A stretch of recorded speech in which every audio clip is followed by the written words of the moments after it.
PowerPoint, pero no soy muy bueno con la tecnología y no sé cómo poderla trasladar. Se la mandé a Jorge. No sé si ustedes me Ahí podrían está. hacer Ahí la favor. estoy presentando.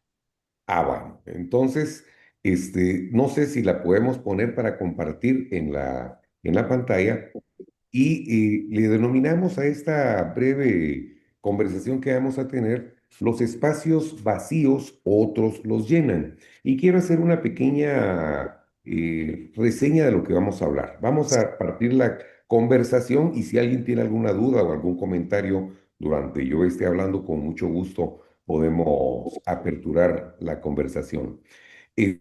Vamos a hacerlo en dos partes.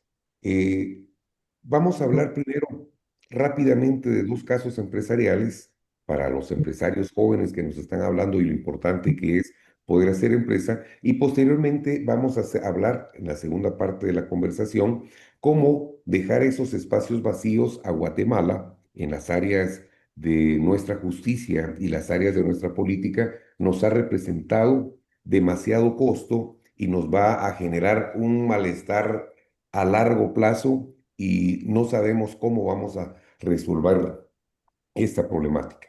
Pero bueno, entonces vamos a hablar de esos vacíos que se dejan y que otros los llenan. No sé si la podemos ver porque no la logro ver yo en la pantalla.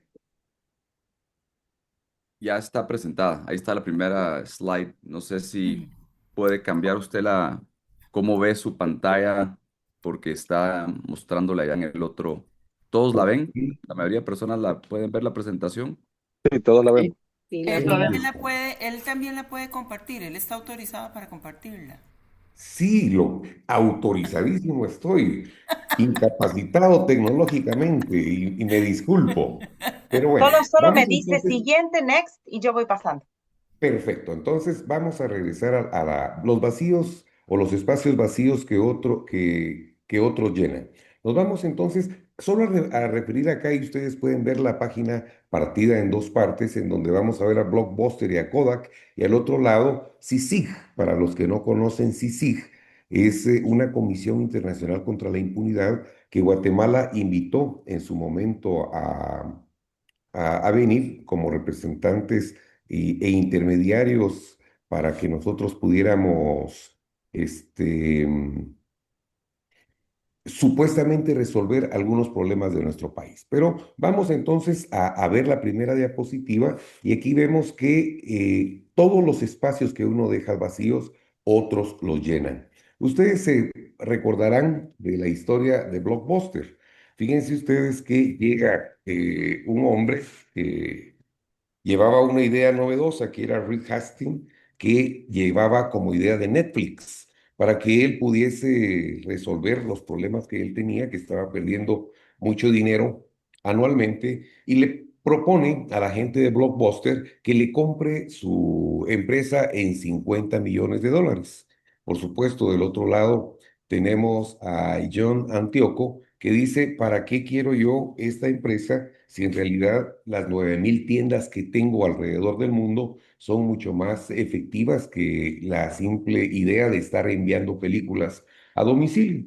El asunto es que 10 años después, Blockbuster quiebra y Netflix pasa a ser una de las principales empresas y a cotizar en bolsa 250 millones de dólares y posteriormente 250 mil millones de dólares. Todo esto es porque en determinado momento hubo un poco de falta de visión, porque no se pensó en lo que posteriormente iba a ser la demanda de la gente. Precisamente los ejecutivos se rieron del futuro y dejaron pasar una super oportunidad que incluso les causó la quiebra. Nos vamos a ir rapidito a la otra diapositiva y vemos la situación ahora ya no de Blockbuster y Netflix, sino Kodak. Y en este caso, el caso de Kodak es mucho más interesante y lamentable porque dentro de la misma empresa tenían la solución. Fíjense ustedes que este jovencito que ustedes ven ahí representado por el hombre que está de Sabe blanco, quem é esse? una corbata blanca, era un E ingeniero, aí, meu irmão, tudo bem? Tá, tudo bem. perdón, ok, Por favor, todos fechar o seu áudio aí. Por favor, todos cerrar seu áudio. Por favor, aí. Pode.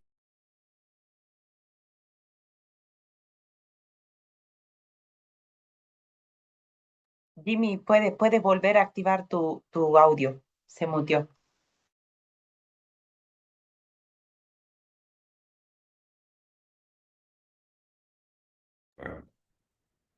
estamos ahí, ¿verdad?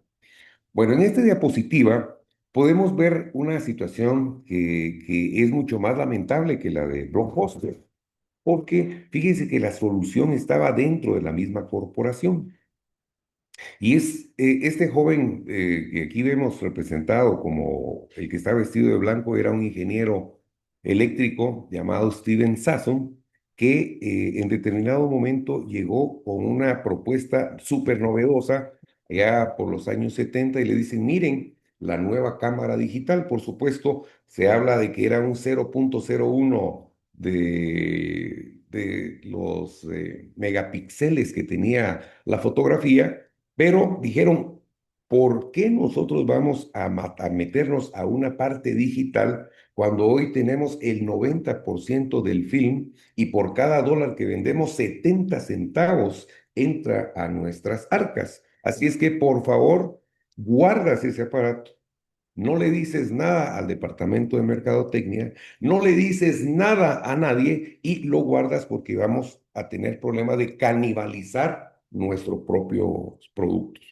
Pasó el tiempo y después de que era el rey el film, eh, a- eh, ¿cómo se llama? Apple, y estas otras marcas empiezan a vender lo que ellos no habían visualizado. Ellos se querían quedar con la idea de la familia tomando una fotografía, poniéndola en un álbum y heredando esa fotografía, cuando en realidad las nuevas generaciones lo que querían era una fotografía, ponerle un filtro, compartirla, elevar su ego, satisfacer una situación momentánea. Y lo más simpático de la situación es que no solamente ellos tenían la posibilidad de la cámara digital, sino que también ellos tenían una posibilidad como la de las nuevas aplicaciones que hoy están tan de moda, y ellos tenían la posibilidad de tenerlo en una de sus plataformas que ya ellos mismos la habían realizado. Todo esto nos deja a nosotros la idea de que esos vacíos que nosotros pensamos que son amenaza o pensamos que otros pueden ocuparlos y no los ocupamos nosotros, vienen a ser llenados y definitivamente van a ir en detrimento de nuestras empresas, de nuestras personas o de nuestra realidad. Si ustedes ven la siguiente diapositiva, es precisamente la,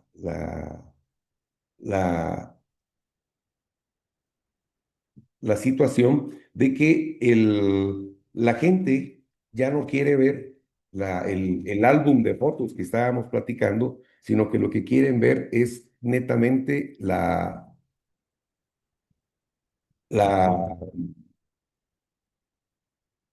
la escena que les estaba contando de la selfie en Instagram y únicamente poder compartir el instante y ya no tener la memoria, sino olvidar todo lo que viene.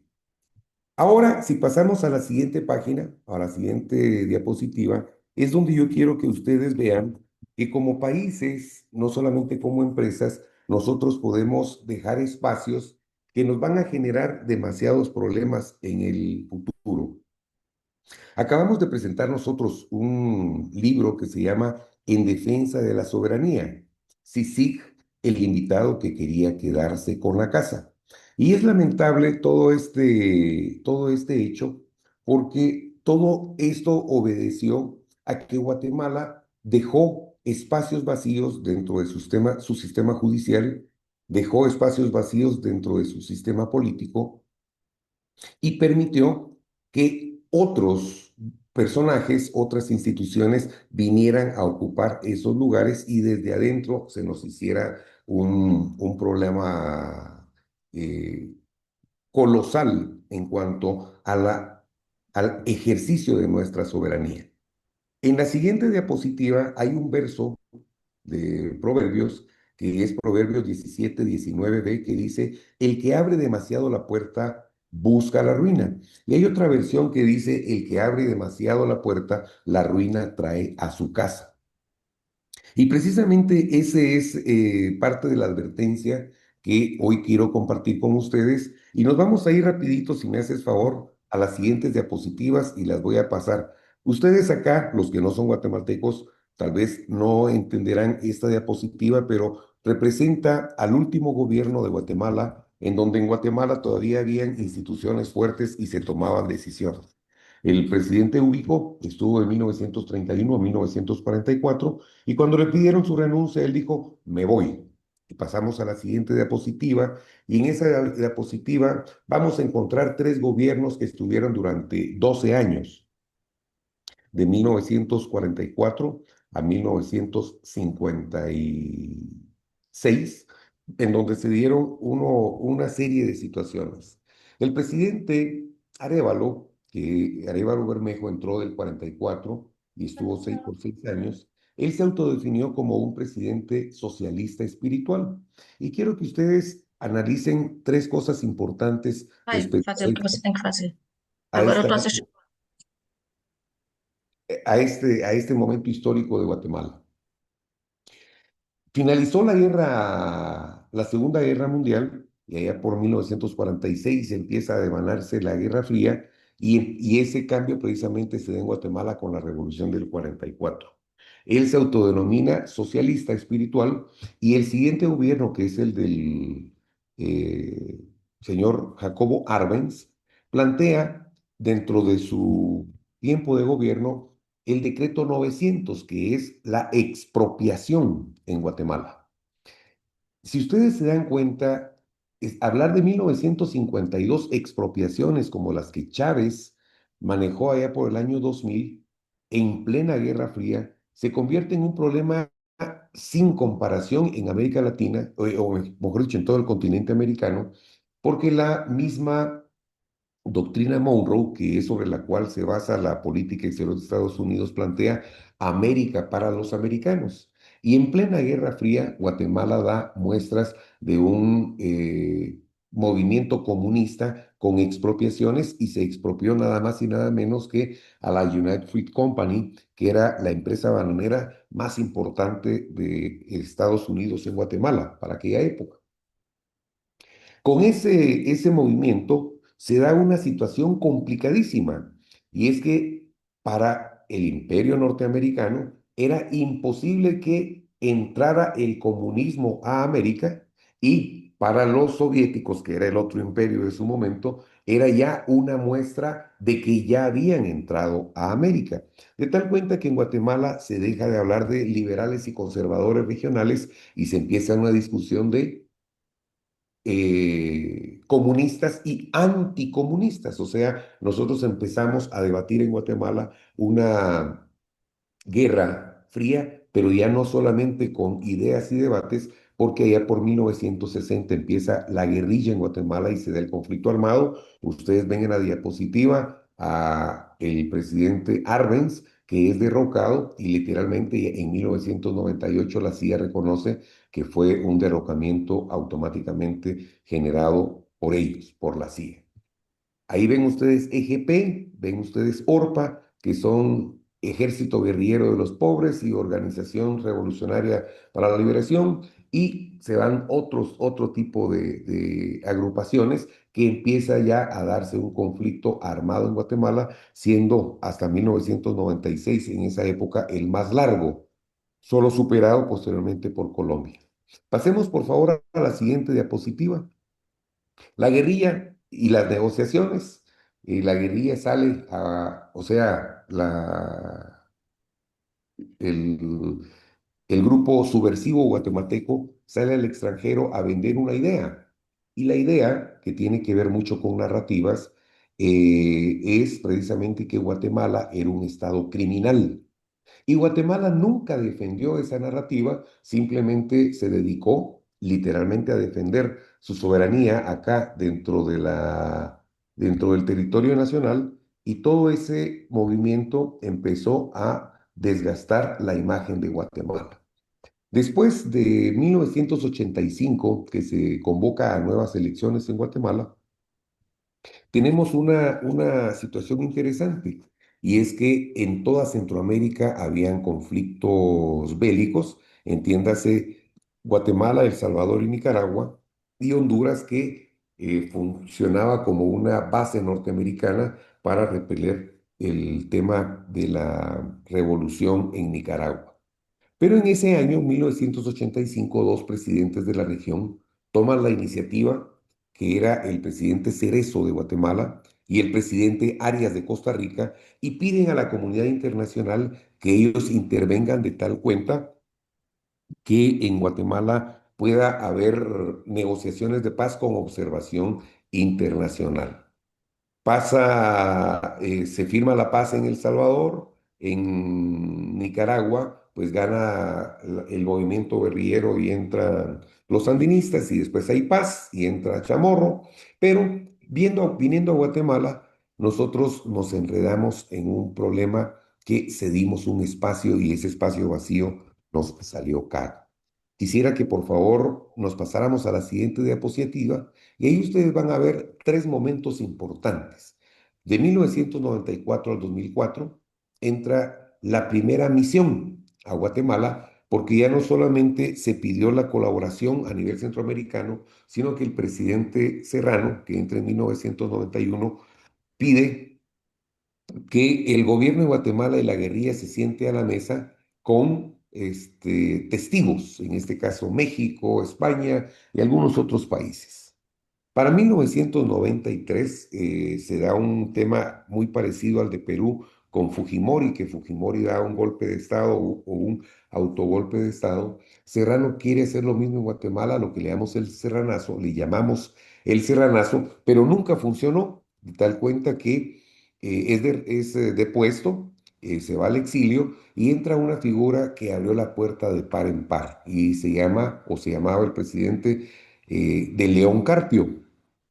Y él ya no solamente pide que hayan negociaciones fuera de Guatemala, sino que las negociaciones se vengan para Guatemala, y que venga una misión que se llama MINUGUA, ¿sí? Y esta era una misión de verificación, que lo que estaba tratando era tratar de llegar a los acuerdos de paz. En 1996 se firma la paz con el presidente Arzú, y Guatemala literalmente cede un terreno y un espacio, de un espacio vacío, porque acepta el concepto de que Guatemala era un estado criminal, que era un estado represor. Y se recuerdan que les dije que la guerrilla allá por los años 70 había empezado un lobby, y todas las observaciones que vienen a Guatemala son de una izquierda que se ponen de acuerdo con la guerrilla, y los 12 acuerdos de paz que se firman en el 96 literalmente obligan al Estado de Guatemala a cambiar sus leyes, a eliminar ciertas instituciones como la Policía Nacional, generar todo un sinfín de instituciones como la nueva Policía Nacional Civil, disminuir su ejército, y muchas condiciones que el Estado tuvo que aceptar. Minugua dura hasta el 94. Todavía regresemos, por favor, a la anterior. Y entra una conversación que se llamaba CICIAX, que era Comisión Internacional para Combatir Cuerpos Ilegales y Aparatos Clandestinos de Seguridad, y esa está del 2004 al 2007. Esta CICIAX fue no aceptada o fue declarada inconstitucional por nuestra Corte de Constitucionalidad y se engaveta, pero en el 2007 el presidente Berger con el vicepresidente Stein vuelven a poner en conversación esta misma comisión, solo que le ponen como nombre CICIG, que significa Comisión Internacional contra la Impunidad en Guatemala. Por favor, ahora sí pasemos a la siguiente diapositiva. Y ustedes ven aquí a tres comisionados y sus ilícitos.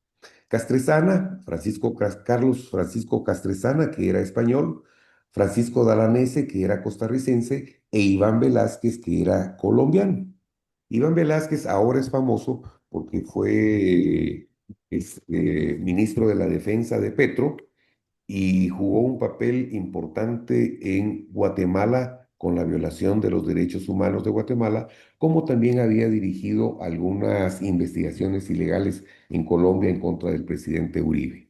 Pero ¿qué es lo importante de cada uno de estos? Es que cada uno de estos vino a decir cómo se hacían las cosas, cómo se debían hacer las cosas, violaron las leyes de Guatemala y nadie les dijo nada. Y los pocos que dijeron algo, pues fueron reprimidos, perseguidos de una forma civil y posteriormente judicial, de tal cuenta que hoy estamos pagando muchas consecuencias a ese respecto. Dos temas de Castresana. Castresana vino y logró derrocar o hacer que quitaran al fiscal general de la nación, solo por decir que él no era apto para poder serlo porque tenía nexos con algunas entidades criminales. Y está bien el señalamiento, pero está mal el no presentar pruebas y el quitarlo para poder tener la posibilidad de poner una fiscal ad hoc a sus ideologías, porque aquí se ideologizó todo este tema y creo que nosotros como cristianos conservadores debemos ponerle mucha atención al tema político y a qué se firma y a qué se está de acuerdo al momento de esas discusiones de temas geopolíticos y de organizaciones multilaterales como Naciones Unidas, OEA y más.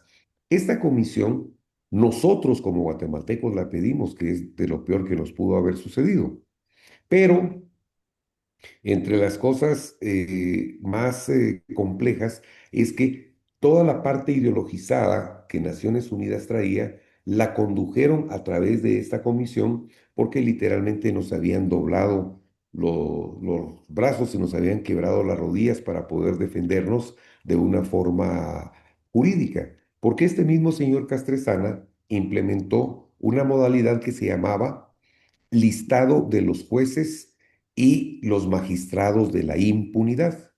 ¿Quiénes eran esos jueces y magistrados de la impunidad? Simple y sencillamente eran aquellas personas que no estaban de acuerdo con los fallos y sentencias que la CICIG quería que se diera en su momento. Se va a Castresana por la puerta de atrás por un problema serio de la contratación de una persona, una mujer de Jamaica que se presumía que era bueno, su protegida y temas ahí complicados que salieron y que la ONU pidió su renuncia.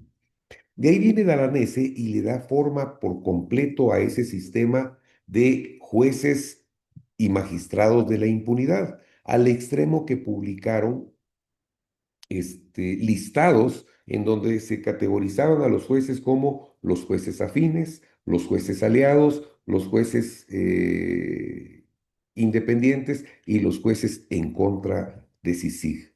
Con esto se generó literalmente un sistema de premios y castigos que condicionaron nuestra independencia judicial, que trastocaron nuestro sistema de justicia y muchos de los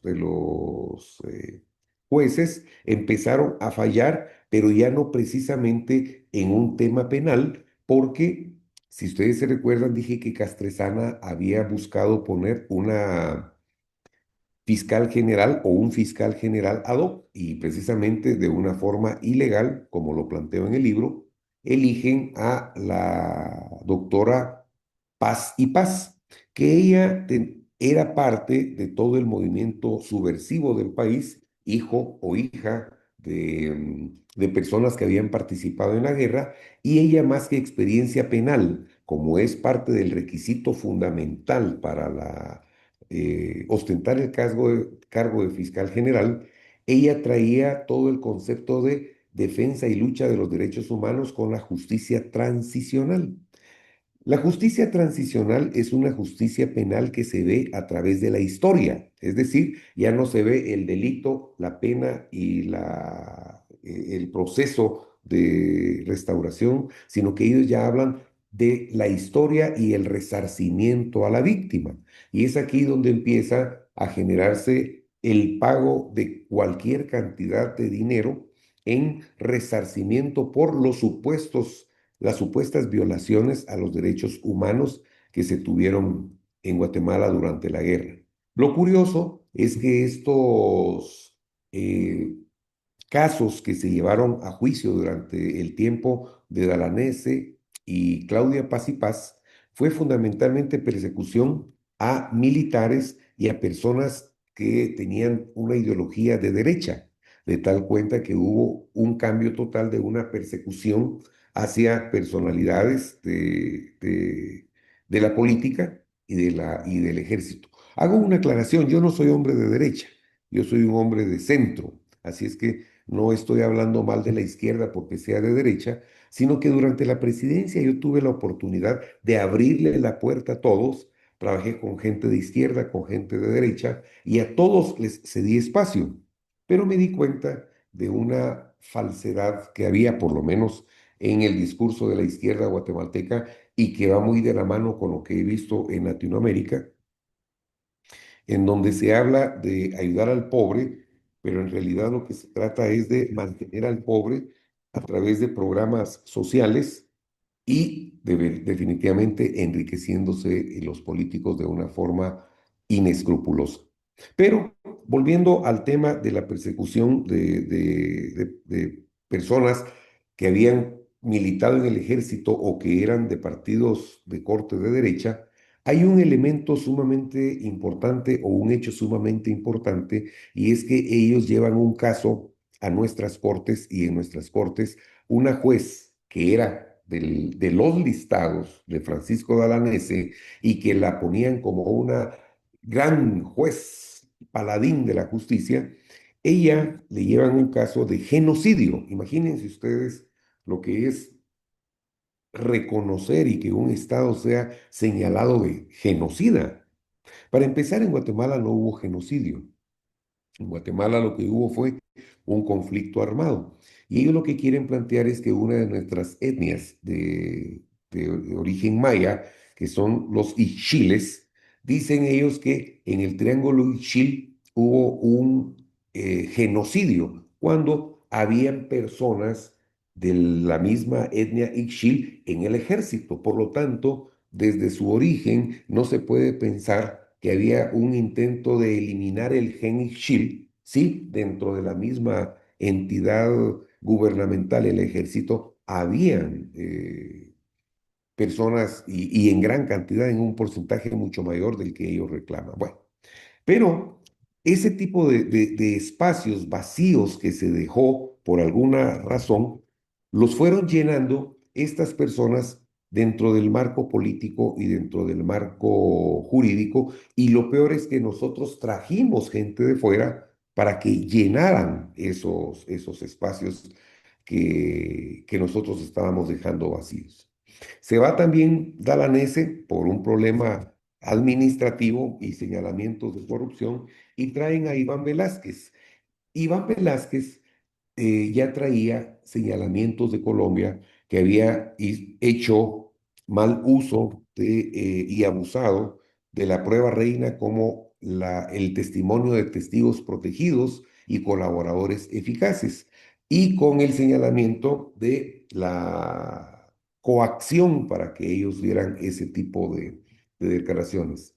Adicionalmente, en Guatemala se amplió un elemento más que él no traía y el método Colombia o el modelo Colombia lo vino a implementar a lo que ya teníamos acá, como eran los listados de magistrados más las ONG que se habían autoproclamado como la sociedad civil, como parte importante para la toma de decisiones, que ya venía desde los acuerdos de paz que les dije que se firmaron en el tiempo de Arzú en 1996. Bueno, estos son tres personajes que están, y si vamos a la siguiente diapositiva, vamos a ver los dos personajes nacionales que tuvimos como fiscales generales. Por favor, la siguiente diapositiva. Aquí tenemos a Claudia Paz y Paz, que da un giro hacia la justicia transicional que les dije, en donde ya se habla de beneficios a exguerrilleros, revictimizaciones selectivas y una persecución parcializada. Y aquí empieza a pagarse una cantidad de resarcimientos que ustedes no tienen idea. Posteriormente, Tel Maldana, que da un giro político hacia el poder. Y es interesante hablar de Tel Maldana porque fíjense que Tel Maldana estaba dentro de los listados que el primer comisionado había presentado, que era Carlos Castresana, y ella aparecía como una jueza y magistrada de la impunidad. Sin embargo, está registrado en hechos y en el libro lo presento, que allá por el 2012 ella dio un giro hacia las ONG y cuando entra al cargo de fiscal general,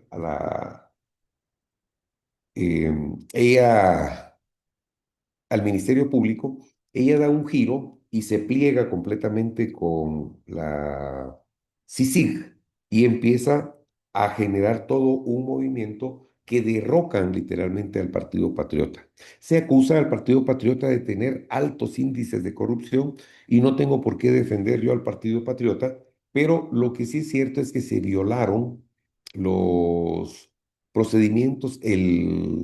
los procedimientos legales de nuestro país y literalmente derrocaron al presidente Otto Pérez Molina.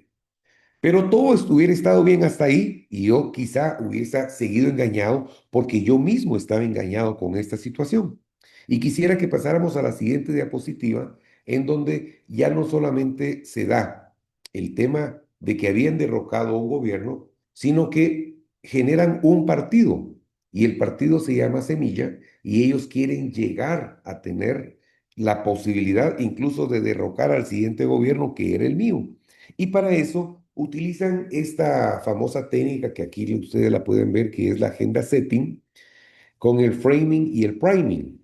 Y la agenda setting en esencia es de qué se va a hablar, la definición de los tópicos. Y todos los medios de comunicación, o por lo menos una buena parte de los medios de comunicación, se coluden para que todos hablen de lo mismo, el mismo titular, a veces hasta la misma foto, y todos poniendo en agenda el tema que se necesita hablar. Es decir, no van a decir qué pensar, pero sí en qué pensar. Pero si nos vamos al siguiente nivel, que es el framing, ya es la interpretación de los tópicos. Es decir, ya se dijo cuál era el tópico, ahora vamos a interpretarlo. Y es que todos los medios de comunicación y que invitan a los grandes críticos, a los grandes doctores, a los especialistas, pero todos tienen el mismo discurso. Empiezan a plantear quiénes son los buenos, quiénes son los malos, y empiezan a plantear, por ejemplo, en Guatemala, que era necesaria una reforma constitucional. Y en la reforma constitucional ponían cosas bonitas, con palabras interesantes, pero que a la hora de hacer la interpretación nos abrían la puerta demasiado fuerte o demasiado grande el espacio para que pudiera pasar todo tipo de situaciones. Voy a parar aquí un poquito y ustedes tal vez estarán compenetrados con el tema de la Agenda 2030. Y la Agenda 2030, precisamente en letras pequeñas, traía la famosa inclusión. Regresemos a la Agenda Setting, perdón, aquí. La Agenda 20 decía que si ustedes se ubican en la Agenda 2030, la Agenda 2030 trae palabritas bonitas, como por ejemplo la inclusión. Y uno cuando habla de inclusión, habla de personas que andan en silla de ruedas, que tienen problemas de no videncia y todo ese tipo de cosas. Pero en realidad la Agenda 2030 lo que quería meter como inclusión era meter la ideología de género en donde estaba el LGBTIQ, el trans y todas las cosas, y la necesidad de poder educar a nuestros niños con toda esa información. Y así es el framing y la agenda setting, en donde ponen el tópico, después cómo interpretar el tópico y el priming, todavía cómo pensar, en donde podríamos decir, refiriéndonos a aquel profeta que dijo, todo lo bueno lo quieren hacer parecer malo y todo lo malo lo quieren hacer parecer bueno. Y precisamente los medios de comunicación juegan un papel sumamente importante en el juego político y en el juego de la CICIG jugó un papel sumamente importante, porque primero gestionan el tema, se adueñan del relato y después condicionan la voluntad de la misma población. No importa si tú eres de los más pensantes y crees que eres pensante, de todas maneras tú crees a los medios de comunicación y no en balde se les ha dicho desde mucho tiempo atrás que son el cuarto poder. Vamos a la siguiente diapositiva, ahora sí, por favor. Y les quiero poner un caso que acá estamos hablando de dos medios de comunicación. Uno internacional que es Publinews, que es impreso en Guatemala, se circula, y uno que es de los tradicionales medios que tienen más de 60 años, que es Emisoras Unidas, y es una corporación radial líder en noticias, una de las dos empresas más importantes en noticias en el país a nivel radial.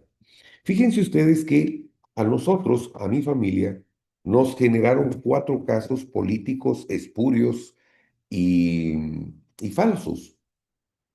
Fíjense que a mi hermano y a mi hijo los acusaron de haber hecho un gran negocio con una institución que se llama Registro General de la Propiedad. Y efectivamente, en el año 2013, 3 años antes de que yo fuera presidente, mi hermano le dio a mi sobrino la posibilidad de generar una factura por el equivalente a $11,000 para que una señora que era la mamá de la novia de mi hijo en ese entonces pudiera venderle estas canastas navideñas a esta empresa, esta institución, Registro General de la Propiedad. El asunto es que donde no había delito, generaron toda una narrativa diciendo que nosotros nos habíamos enriquecido ilegalmente y hasta habíamos lavado dinero con ese caso. Imagínense ustedes una factura de $11,000, lavado dinero y enriquecido ilícitamente. No sé quién se puede enriquecer por 11,000 quetzales. Ahora cualquiera de ustedes diría, pero 11,000 quetzales pueden ser ilegales. Sí, pero el mismo Iván Velázquez, eh, comisionado de la comisión, dijo, no se logró demostrar que los señores Morales hayan tenido beneficio económico, porque no tuvimos beneficio económico. Se le prestó una factura a la señora dio las canastas, el registro pagó y nosotros pagamos los impuestos y le dimos el dinero a la señora. No había ningún delito ahí. Lo que había era ayudar a una persona que estaba en la informalidad para que pudiese hacer un negocio. Sin embargo, lo hicieron como que era un gran tema de corrupción. Llevaron presos a mi hijo y a mi hermano y el día que llevaron presos, que fue el 18 de enero del 2017, Publinews publicó 6 horas antes la noticia de que sucediera. Escuchen esto. A mi hermano, por las leyes guatemaltecas, en Guatemala solo pueden capturar a las personas de las 6 de la mañana en adelante, hasta las 6 de la tarde, 8 de la noche. Llegaron 200 elementos de policía en 20 patrullas, con gorros pasamontaña, con fusiles de asalto, con perros K9, que son esos perros que huelen la cocaína, el dinero, la droga y todo, para hacer todo un show. si mi hermano y mi hijo ya se habían presentado ante las autoridades, habían dicho qué era lo que había sucedido y nosotros desde el primer momento nos pusimos ante la ley. Ah, no, pero ellos querían hacer todo un show. A las 6 de la mañana fue el arresto. ¿Saben ustedes a qué horas publicó Publinews ese arresto? 6 horas antes. Lo publicó a las 0 horas con 0 minutos y 0 segundos. Significa que la CICIG y el MP filtraban la información a los medios de comunicación y en Publinews se publica que había tenido a las 8 de la mañana una entrevista Juan Francisco Sandoval, que era el fiscal de la Fiscalía contra la Impunidad. Significa que Emisoras Unidas estaba coludida con Publinews y los dos estaban coludidos con el sistema de justicia de Guatemala. Díganme ustedes acá si no se están violentando las garantías constitucionales en donde se dice que no se debe publicitar las acusaciones de una persona para no afectar su otra garantía que es la presunción de inocencia y para no afectar la otra garantía que es el debido proceso. Bueno, que era lo que ellos pretendían, era crear un sistema de narrativas de tal cuenta que cuando el sujeto fuese llevado ante el juez, ya el público o el pueblo había declarado culpables, habían dado ya una sentencia, también trastocando la independencia judicial. Entonces aquí podemos ver las noticias como perjuicio y como un prejuicio también para la sociedad, presión a jueces y magistrados y extorsión por nota negativa. Es decir, no puede usted, señor juez, declararlo inocente si ya todo el mundo lo declaró culpable. Por favor, la siguiente diapositiva. Y aquí tenemos todo un listado de la red de medios que participaron no solo en mi caso, sino en más de 45 casos que se dieron en Guatemala, en donde mucha gente fue llevada ilegalmente a cárcel y bajo un pretexto de un invento de uno de los jueces que era la prisión preventiva, que solamente se les permitía 3 meses, hubo gente que estuvo durante 8 años, hubo gente que murió en la cárcel, hubo gente que perdió todo tipo de credibilidad empresarial y profesional y que tuvo una muerte civil y que les está costando mucho salir adelante. Todo esto tiene que ver precisamente con los espacios que uno deja vacíos. Así en la empresa, como el ejemplo de Blog, Buster y de Kodak, necesitamos entender que no solamente en esas grandes empresas pasan, sino también puede pasar en nuestro país, en nuestra situación de ley y en nuestras soberanías. Y lo peor es que nosotros vamos a sufrir esas consecuencias porque una vez perdamos nuestros países, todo lo que tenemos ahí, desde familia, empresa, herencias y sueños y legados, los vamos a resultar perdiendo. Si en la siguiente diapositiva, por favor, acá yo les quiero mostrar lo que la anterior. Acá yo les quiero mostrar que Sircig vino a partir nuestro país y quiso destruirnos, porque ellos planteaban que había que hacer una refundación del Estado. Ellos querían precisamente generar todo un Estado modelo en el cual ellos pudieran montar todo lo que ellos querían, desde matrimonio igualitario, aborto, querían incluso plantearnos algo de los territorios ancestrales. Imaginen ustedes lo que sería partir a Guatemala después de 500 años de haberse establecido como un asentamiento en donde ha habido una situación hermosa de mestizaje, ya con más de 200 años de independencia de España y con cerca de 175 años de establecimiento de una república.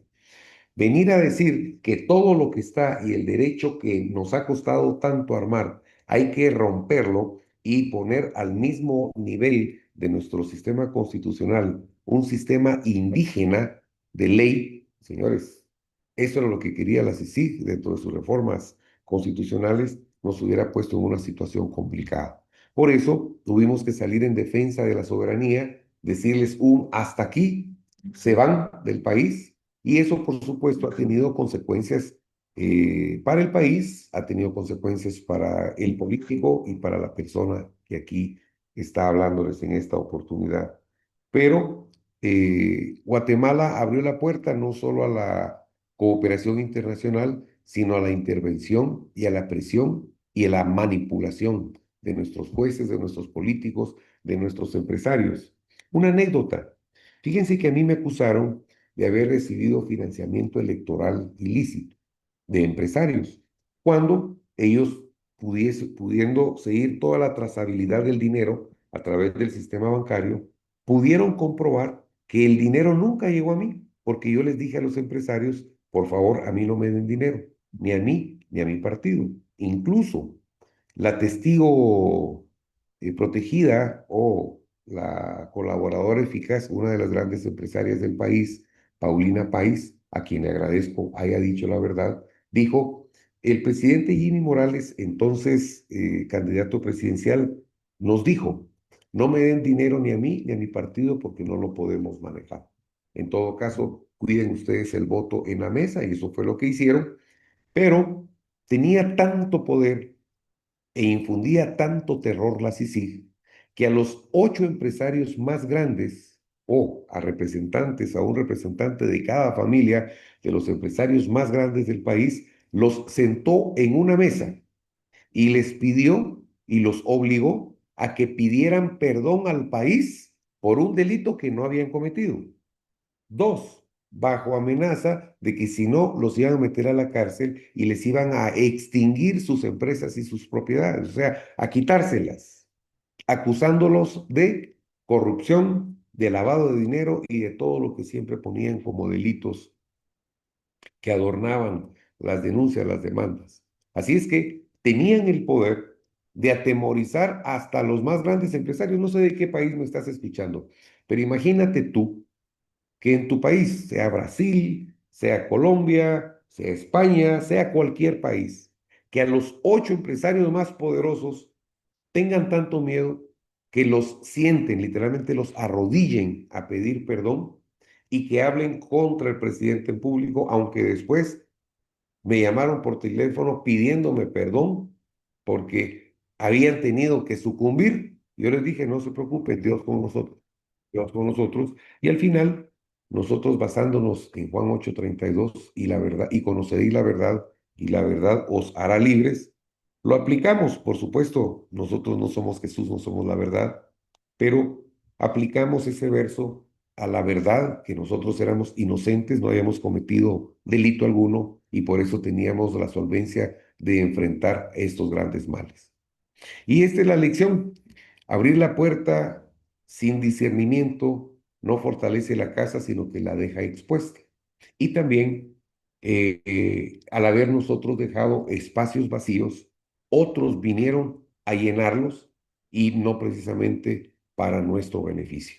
Así es que en esta oportunidad, sabiendo que ustedes son líderes y que son líderes de toda la región y que ustedes tienen la posibilidad de la toma de decisiones empresariales, pero también la incidencia importante para la elección de sus autoridades en los países, yo les quisiera dejar en su pensamiento la necesidad que tenemos todos nosotros de no dejar espacios vacíos, de dar un paso siempre al frente para defender nuestra nación, nuestra soberanía y la necesidad que tenemos de unirnos y ver que todos estos movimientos globalistas e internacionales están al acecho y quieren ocupar todos los espacios que nosotros dejemos vacíos. Muchas gracias, espero haber podido contribuir en algo en este conversatorio y si alguien tiene alguna pregunta, con mucho gusto les podemos tratar de responder. Presidente, Muchas gracias por su intervención y lo que nos compartió. Yo quisiera aprovechar algo que usted me dejó realmente impactado, que fue que si nosotros no escribimos la historia, alguien más la irá a escribir. Y si la historia, en el caso de la Sisi que usted nos cuenta de Guatemala, que es una historia reciente, si yo voy a tratar de buscar de dónde viene esta, o tratar de investigar, me topo que la única información disponible son los medios de prensa, los medios tradicionales, que como sabemos están coludidos con una agenda que no va en pro de nuestros intereses. Es realmente admirable lo que usted escribió. Empecé a leer la obra ayer, está fresca, fuera del horno. Es muy buen escritor, por cierto. Estoy súper interesado en lo que está compartiendo. Quisiera preguntarle, ¿cómo Latinoamérica, cómo podemos hacer para que este libro llegue a las universidades, llegue a los congresos, llegue a las manos de cada una de estas personas que hoy nos ven? ¿Cómo podemos apoyar este movimiento? Porque esta historia que usted cuenta es de Guatemala, pero realmente es de la región latinoamericana con jugadores que están hoy impactando incluso en la política colombiana, como usted bien lo dijo. Eh, Coméntenos cómo podemos unirnos para hacer realidad y poder documentar la historia de quienes lo vivieron realmente y no con la narrativa que nos tiene contaminados, y que lo sabemos y que usted claramente lo expuso. Aprovechando los dos tópicos que mencionaste, Jorge, tanto Colombia como el libro, quiero hablar de Colombia. Si hay algún colombiano y yo hablo algo incoherente, pues pido mis disculpas y aceptaré la corrección. Yo fui a Colombia en muchas ocasiones a decirles y advertirles que Petro no era una buena solución y que Petro iba a plantear muchos temas complicados.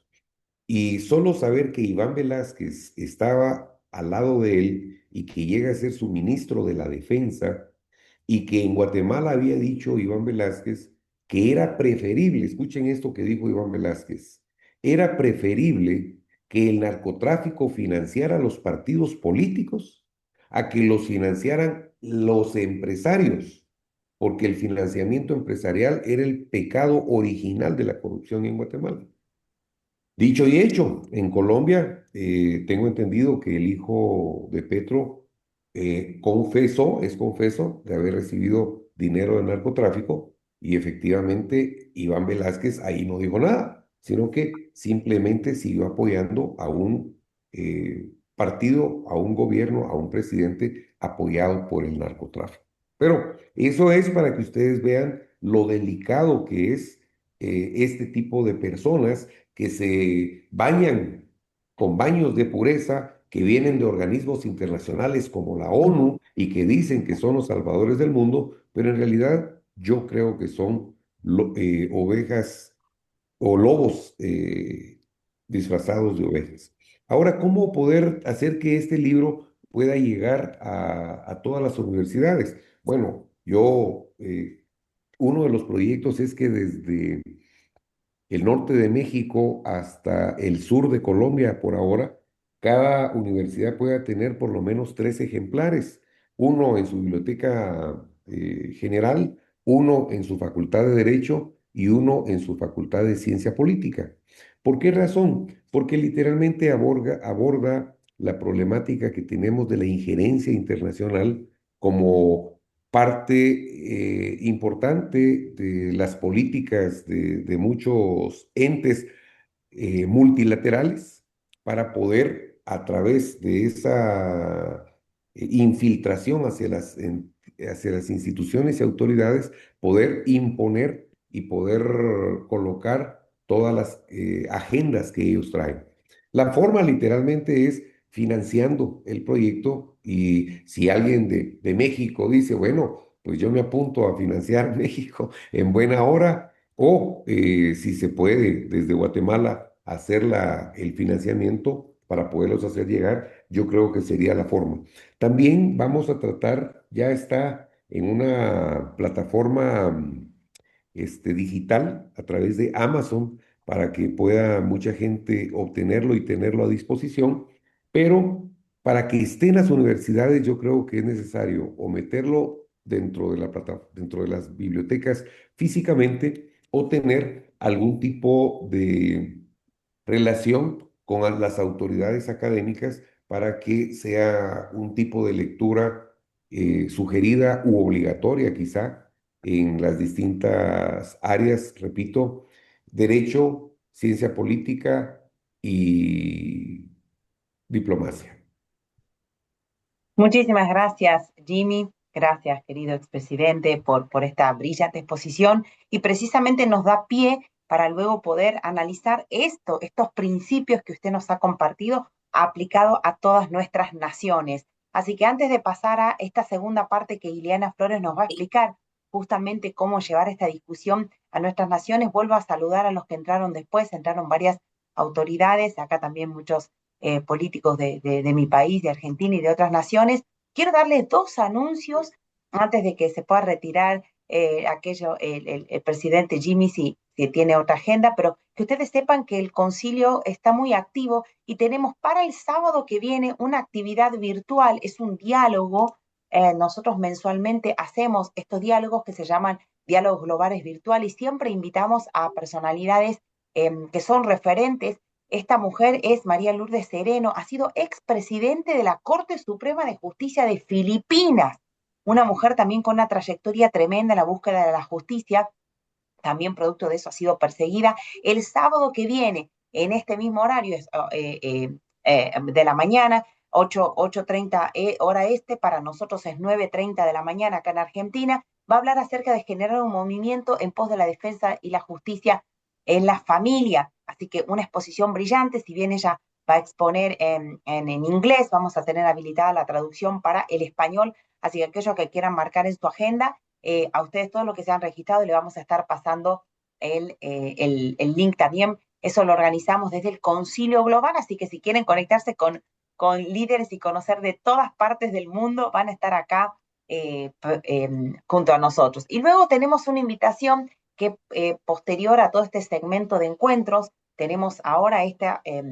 diálogo en el mes de abril, vamos a tener uno en mayo, uno en julio, ¿sí? Uno en junio, entre julio, uno por mes con temáticas de este tipo, y va a culminar este proceso con un encuentro presencial en Sao Paulo, Brasil, 21 y 22 de agosto. Tuvimos nuestro primer encuentro regional en El Salvador en el mes de enero, hemos empezado este proceso, así que si usted pueden reservar esta fecha, 21 y 22 de agosto, vamos a estar en Sao Paulo, Brasil, con un encuentro presencial para todo el Concilio Global Región Latinoamérica.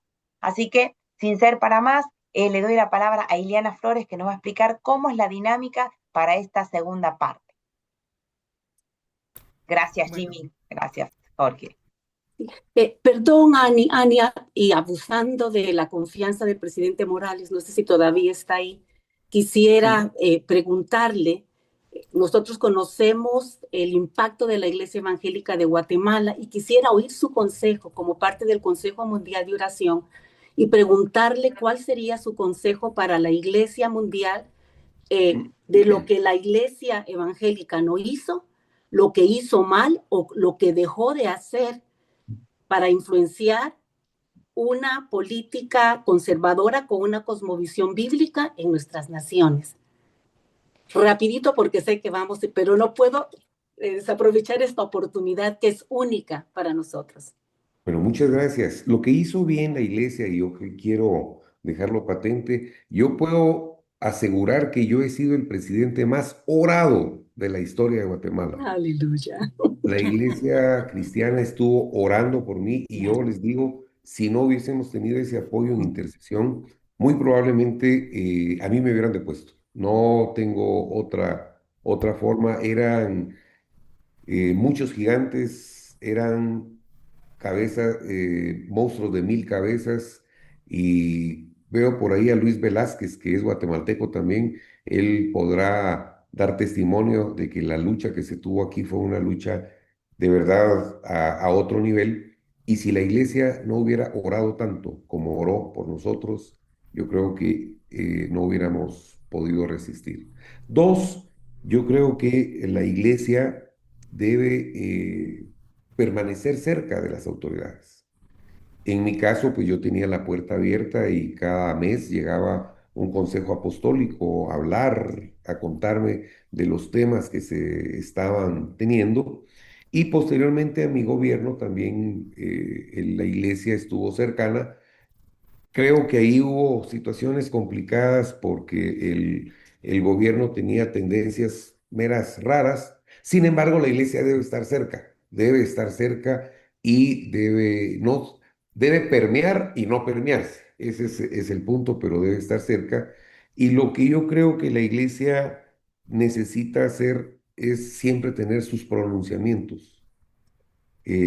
Cada situación que se dé política, cada ley, cada que se promulgue, cada acuerdo, debe tener la iglesia la capacidad de tener a sus intelectuales, porque la iglesia tiene muchos intelectuales analizando y pronunciándose a favor o en contra, de una forma no politizada, sino como dijera, argumentativa en cuanto a sus principios y en cuanto a su forma de interpretar la vida y las escrituras. El que calla otorga, dice el dicho, y el que deja espacios vacíos, otro los llena. Básicamente así lo podría resumir. eh, Muchísimas gracias y déjeme decirle, seguiremos orando por usted. Muchísimas gracias. Lo agradezco de todo corazón y de verdad qué gustazo poder haber estado con ustedes. Gracias, Jorge, y gracias a todos por su tiempo. Paz. Adiós. Listo. Entonces, bueno, vamos a proceder a explicar lo que sigue en esta segunda parte. Vamos a ir a hacer grupos en las salas. Ya las salas las tengo habilitadas para que ustedes puedan pasar. ¿Están viendo la diapositiva que acabo de poner para saber, por favor? ¿Sí la están viendo? Ok. Vamos a ir a discutir 2 preguntas en las salas. Tendremos 30 minutos para la discusión. Y una vez finalizados los 30 minutos, volveremos a la sala general y cada grupo, por favor, nombra un vocero, porque cada grupo tiene que exponer su discusión y tienen 4 minutos literales, le sonamos la campana, ¿verdad? 4 minutos literales para exponer lo que discutieron. Pregunta número 1, ¿qué crees que influyó más en la formación de nuestra cultura latinoamericana? Y pregunta número 2, ¿qué acontecimientos históricos marcaron la historia y el rumbo de Latinoamérica y por qué? Y bueno, la exposición que nos acaba de dar el expresidente Jimmy marca parte de las pautas de estas preguntas, ¿verdad? Ahí tienen una parte. Los grupos están puestos de una manera aleatoria, ¿verdad? De una manera aleatoria. Les vamos a pedir, por favor, que los que son de portugués escojan el grupo número 5. El grupo número 5, los que son de portugués. Y los que no son de ese grupo de portugués, seleccionen otro grupo. Bueno, en este momento yo estoy haciendo algunos cambios debido a que sabemos que hay gente que está en los grupos de portugués que no los conocemos del todo, ¿verdad? Pero los estamos ubicando en ese grupo. Grupo número 1, el grupo número 1, su coordinador va a ser, vamos a ver, perdón, que no ubiqué el grupo, Jorge Bosch. Jorge Bosch va a ser el coordinador del grupo número 1. Grupo número 2, coordinador va a ser Augusto Bernal. Grupo número 3, Ana Baloy. Grupo número 4, le solicito a Marcelo Díaz, por favor, que sea un coordinador, un facilitador. Nombran, por favor, un vocero, ¿verdad? Y en el grupo número 5, el pastor Ricardo va a ser el grupo. En este momento abro los grupos y, por favor, procedan a unirse a los grupos. As pessoas que falam português, você tem que entrar no grupo 5. Nesse vai falar somente português. Então, você vai falar com o Ricardo Wagner e outras pessoas que também moram no Brasil. En el chat, de el Zoom, bueno, ya hemos vuelto otra vez acá al grupo. Va llegando todavía la gente. Algunos van rezagados. Andy, how Iliana, are you, friend? antes de que hagamos los... Yo me metí antes de en el que, área de perdón, antes de que hagamos las inglés. conclusiones, quisiera recordarles el próximo ¿Eh? conversatorio, ¿sí? El próximo conversatorio, porque algunos incluso tienen ganas de hablar más, quieren seguir compartiendo sus opiniones, y esta es la dinámica que queremos que se logre, así que seguramente algunos dicen quería hablar más tiempo, quizá alguno incluso se quedó sin poder conversar, pero los últimos sábados de cada mes en este mismo horario van a ser los conversatorios. Nuestro próximo conversatorio es sábado 30 de mayo, ¿sí? Así que save the date, reserve la fecha, con la misma dinámica, un expositor y luego grupos donde vamos a poder seguir conectándonos. Así que, por favor, reserve para el próximo encuentro. Iliana. Ok, vamos a pasar a la parte de cada grupo que va a compartirnos en 4 minutos. Rápidamente, por favor, les voy a cronometrar el tiempo, ninguno se resienta conmigo cuando les cierre el micrófono. Tengo que ser militar porque si no, no nos alcanza el tiempo. Vamos con el grupo número 1, el grupo de Jorge Bosch, quien nos da la retroalimentación. A partir de este momento, cuenta el tiempo. Ok, muchas gracias, Ileana, y te felicito porque ha sido muy, muy bueno cómo lo has organizado. Nuestros 2 puntos, ¿qué influyó más la cultura, la formación de nuestra cultura latinoamericana? Definitivamente que nos basamos en el pasado de cómo fuimos conquistados como sociedad, como cultura, cómo fuimos colonizados, cómo surgen las independencias. Hablamos de la influencia que han tenido los países y culturas del exterior en nuestra formación como nación. Ha sido un melting pot o una olla que combina muchos elementos, muchas culturas e historia. Somos un híbrido con mucha diversidad, pero que tenemos ya identidad única. Y en la pregunta número 2, que hablamos de qué acontecimientos históricos marcaron la historia y el rumbo de Latinoamérica y por qué concluimos nuevamente que nos vamos un poco a la historia reciente de los últimos 100, 200 años, cuando fuimos, pues luego de la colonización y la independencia, ya somos naciones.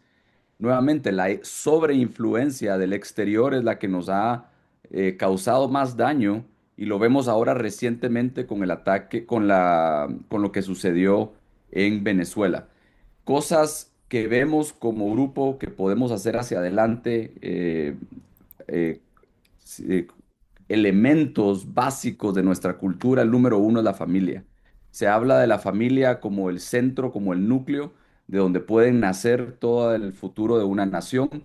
Se habla de la familia que inicia con el autogobierno de la persona y luego ir discipulando dentro de la familia a los hijos para que esta nueva generación sea la que influencie los negocios, la cultura de artes y deportes, la casa, ¿por qué no decir?, los gobiernos y las esferas de educación y de iglesia. Entonces, concluyendo, lo que más nos influyó es la influencia exterior. Recientemente lo mismo lo presentó el expresidente Jimmy Morales en el caso de las Naciones Unidas, que comentábamos que es una organización globalista que no busca la mejora del ser humano, sino lo que busca es el control de las poblaciones. Esa sobreinfluencia que tuvimos nosotros en Guatemala específicamente y que se está traduciendo a la región latinoamericana, ha causado un daño tremendo en nuestra sociedad. Entonces, ¿cómo corregirlo hacia adelante? Es autonomía, es educación a nuestra población, discipulado, fomentar la familia para tener líderes, hombres y mujeres que puedan llevarnos a un mejor futuro. Eso sería, Ileana, muchas gracias. No sé cuánto tiempo queda, pero no me apagaste el micrófono. Muchas gracias, lo felicito, 3 minutos. Seguimos con el grupo número 2, del grupo de Augusto Bernal. Sí, el doctor Luis Velázquez. a quien citó el doctor Jimmy Morales en su exposición ahí, que creo que trabajó con él. Adelante, doctor Velázquez. Adelante, corre su tiempo. ¿Nos puedes abrir el micrófono, Luis? Sí, Adelante. buenos días. Felicitaciones a todos por haber invitado al presidente Jimmy Morales. Somos amigos. Jorge explicó muy bien, entonces no voy a redundar, pero sinceramente el tema de la conquista de España, que fue una gran oportunidad, pienso que como región latinoamericana de nuestros países no supimos aprovecharlo. Segundo, hay que tomar en cuenta la Guerra Fría, la polarización que empezó muy fuerte desde los años 60. Nosotros como Centroamérica, Guatemala, El Salvador, Nicaragua, lo vivimos en carne propia, Colombia lo vivió y otros países, aunque no estuvieron en un enfrentamiento armado interno, algunos sí nos quedamos bajo el fuego. Sin embargo, lo vivieron más desde un punto de vista ideológico, que tal vez no fue tan perceptible para toda la población, pero la Guerra Fría. Eh, y cuando cae el muro de Berlín, del excelente trabajo que hizo el expresidente Ronald Reagan en ese momento, creímos que ya el mundo se había arreglado y no. Esta gente entró en otra dimensión y ese es parte de los problemas que estamos viviendo. El Foro Sao Paulo definitivamente ha causado tremendos estragos y luego evolucionan al Grupo de Puebla. El olvido de parte de Estados Unidos hacia América Latina, que nos ven como el backyard del patio trasero. Sin embargo, me parece que ahora la nueva administración lo está percibiendo correctamente de que tenemos que tener una América continental unida para salir adelante y esto es de mucho trabajo. Otro elemento que nos ha afectado muchísimo es la agenda rosada de Naciones Unidas y creer que el multilateralismo podría ser la solución y la famosa cooperación internacional, entre comillas, que se ha vuelto un foco de corrupción y una permanente promoción de esas agendas LGTB, X, Y y Z. El otro elemento es la desunión de América Latina que hemos tenido entre nosotros mismos. Es momento de pensar como un bloque, pero hay que ir más allá, hacia Iberoamérica, incluido España y Portugal. El tema de los pueblos indígenas, la agenda internacional lo ha robado como un tema de derechos humanos, pero los meten en toda esa agenda LGTB y para eso hemos trabajado la Red Global de Empresarios Indígenas, de la cual soy cofundador y ya llevamos 20 países. En su momento podemos comentar de esto. Y para ir finalizando, la falta de agendas de nuestras propias naciones, es decir, una agenda de nación para el corto, mediano y largo plazo, donde seamos libres, soberanos e independientes hacia el desarrollo, con un verdadero frente, capacitando a la niñez, a la juventud y a los adultos en tres valores fundamentales: Dios, familia y república, y que ese sea el actuar de nosotros como individuos, como familia, en nuestras empresas, en nuestra nación como tal y por supuesto en todo lo que es la creencia en Dios y el cristianismo. Me quedo hasta ahí para respetar el tiempo. Lo felicito, también cumplió el tiempo. Excelente, están muy bien portados todos. Maravilloso también la retroalimentación. Muchas gracias, Luis y Jorge. Vamos con el tercer grupo, el grupo de Ana Baloy. Ana, adelante, no sé quién es el coordinador tuyo. Altamar es el vocero. Fue el mejor grupo nuestro. Ahí está, va a tomar nota. Intentemos no redundar en algunas cosas que ya se hablaron, pero tenemos mucho para aportar.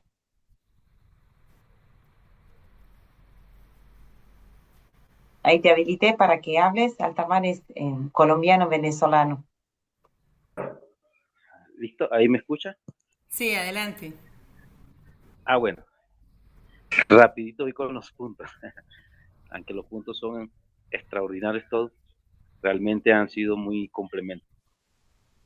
Pues los puntos que nosotros abordamos en cuanto al tema, la influencia histórica, que ya todos la han venido abordando acá, una influencia histórica que realmente ha trascendido y ha hecho un daño colateral muy tremendo. Pero tomando la palabra que hablaba el presidente sobre los vacíos han hecho de que esa influencia histórica y esos patrones históricos pues tomen el control, tomen territorio, se conviertan en ideología y las naciones sean doctrinadas, porque la ideología doctrina naciones. En mi caso como venezolano, soy testigo de lo que es una nación adoctrinada por una ideología, porque el presidente Chávez no solamente creó una aceptación política, sino adoctrinó a toda una nación, y no solamente adoctrinó a una generación presente, sino adoctrinó hasta cuarta y quinta generación, que todavía hay ahorita, recientemente, actualmente, hay generaciones que todavía son, militan en ese adoctrinamiento que una ideología le aportó. Entonces nosotros tenemos un contexto histórico que todos lo tenemos muy claro, pero tenemos un presente ahorita, que es el que estamos viendo nosotros, en el cual tenemos la responsabilidad nosotros de impartir o levantar un nuevo liderazgo, no con ideología, sino con los principios del reino. Ya nosotros sabemos todo el afecto y todas las consecuencias que traen la ideología. Ya también sabemos el problema que causa el vacío de la iglesia por causa de una división, de lo que hablaba uno de los exponentes, sobre la división de la iglesia, porque la división de la iglesia crea debilidad y nosotros somos una potencia social, espiritual, emocional, política, donde nos ponga, yo creo que Dios nos ha dado capacidades a nosotros para desarrollar cualquier tipo de liderazgo y hacerlo con excelencia. El problema es la multiformidad en cuanto a la división, ¿sí? Que cada quien tiene como que sus patrones, a veces tenemos, la iglesia está llena de muchas actividades, un poquito. Altamar, si puedes contar lo que hablamos en el grupo, porque son varios, muchos temas que se han hablado de lo que mencionamos, digamos, referido a las consignas. Ok, sí, perfecto, sí. Bueno, en el grupo tomamos varias consignas, la cocina de la división, sí, es una de las cocinas que se puso dentro del grupo, el tema de la división, el tema de la ideología, que también lo acabo de hablar, lo acabo de expresar, la doctora también exponía sobre la importancia de lo que es nosotros tener un liderazgo que puede incursionar en diferentes sectores y que podamos hacer el trabajo y que podamos desarrollar a través de los principios del reino, o sea, a través de los principios de Dios.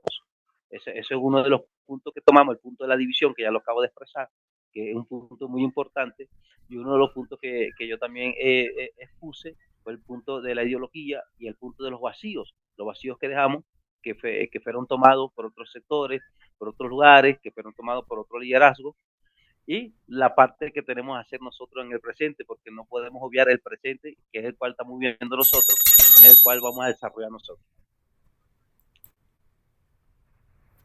Bueno, seguimos. Muchas gracias, Altamar. Seguimos con el grupo siguiente, que sería el número 4, Marcelo. El grupo tuyo, no sé quién está asignado. Aquí estamos. Dele. No voy a repetir las consignas o conclusiones para ahorrar el tiempo, pero básicamente en cuanto al primer grupo, lo que más influyó en la formación de nuestra cultura fue una fuerte colonización de la Iglesia Católica Romana y su cultura, no solamente religiosa, sino cultural, valga la redundancia, su organización de la vida y la decisión de la Iglesia Católica respecto de la Contrarreforma, que como todos sabemos muy bien, impactó y marcó el mundo para siempre respecto de ideas que nosotros diríamos hoy liberales en el buen sentido de la palabra, respeto de la propiedad privada, comercialización, libertad, etcétera, etcétera. La Iglesia Católica, con su contrarreforma, paralizó e impidió que eso llegara a América Latina.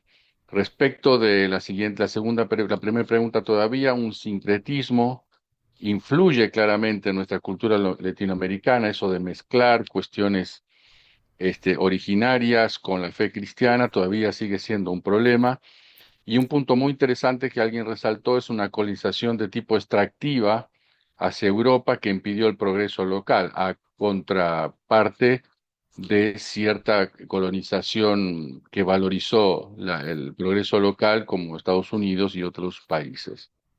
Respecto de los acontecimientos históricos, obviamente el tipo de colonización, se habló de una inmigración judía y su aporte empresarial en varios de nuestros países.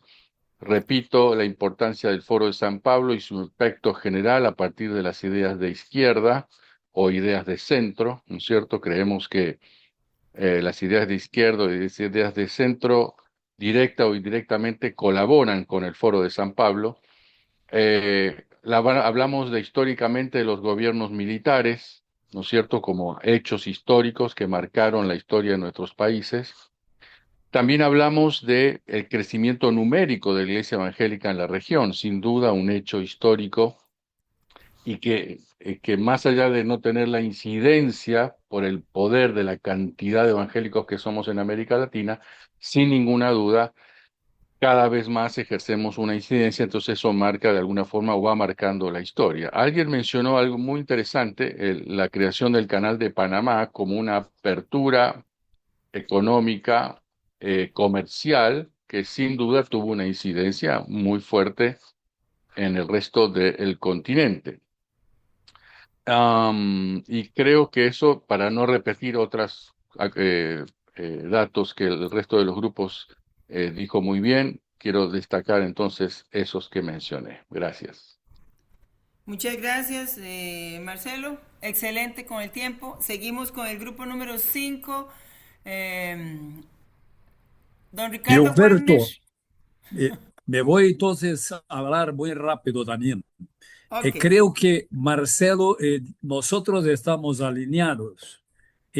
Hablamos mucho de que Marcelo ha dicho, no me voy a repetir.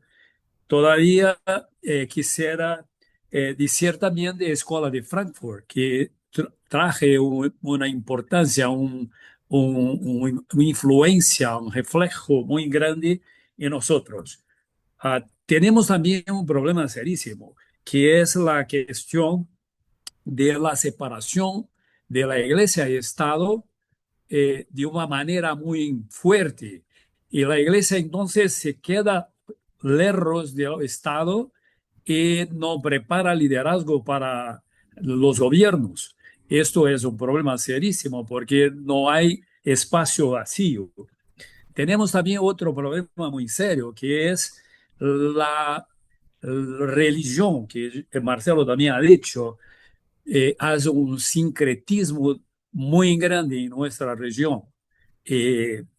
Además de eso, ah, tenemos otros temas que influyen en nuestra sociedad. Por ejemplo, la revolución cultural, tecnológica, eso todo influye directamente. Tenemos la cuestión de inmigración, tenemos la cuestión de campo, eh, de, como dicen ustedes, no me recuerdo el nombre, pero el campo y ciudad, esas guerras, estos conflictos.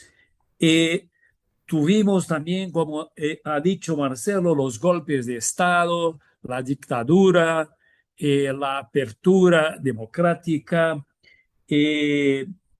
todo eso.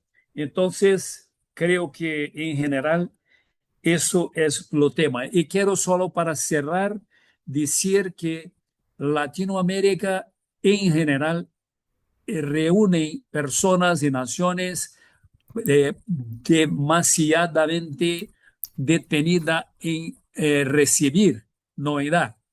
Somos un pueblo que le gusta recibir, pero le es muy difícil donar. No se dona ni siquiera un minuto pro bono. Es muy difícil lograr que la gente de Latinoamérica sea tan abierta a donarse para otras personas, incluso en la iglesia. Y además de eso, nosotros también tenemos una otra particularidad, que alabamos el suceso individual y no estamos totalmente comprometidos con la desgracia, con la ¿cómo se dice eso? Enfim, Compasión. com o no o oposto de sucesso coletivo, ¿me comprende? Entonces, por eso tenemos una extrema pobreza y al mismo tiempo isla de prosperidad en nuestros países. En general, eso es todo lo que nosotros discutimos. Gracias. Muy bien, muchas gracias. Todos muy puntuales con el tiempo. Se les agradece la participación. Ha sido una dinámica muy buena. Yo pude pasar por todos los grupos, ver cómo desarrollaron los temas, cómo hablaron, cómo concretaron ideas. Venimos todos de un pasado, es correcto, venimos de una conquista. Me gustó mucho en el grupo de Marcelo el aporte que hicieron también de la influencia judía en el continente, y así vamos a tener mucha influencia de todo tipo, pero no podemos dejar, y ese es mi aporte, no podemos dejar por fuera todas las cumbres que han ocurrido a nivel mundial a través de los años, incluyendo, por ejemplo, la declaración de Yakarta, que se generan esas declaraciones que tienen una influencia sobre la educación, sobre la vida, sobre la salud y sobre la familia. Eso nos está dando una trayectoria actual de una ruta que ha tomado nuestras naciones, a la cual nosotros, comparto como dijo Randy, la familia es el eje principal para poder redireccionar esto que estamos viviendo. Muy Adelante, bien. Ana.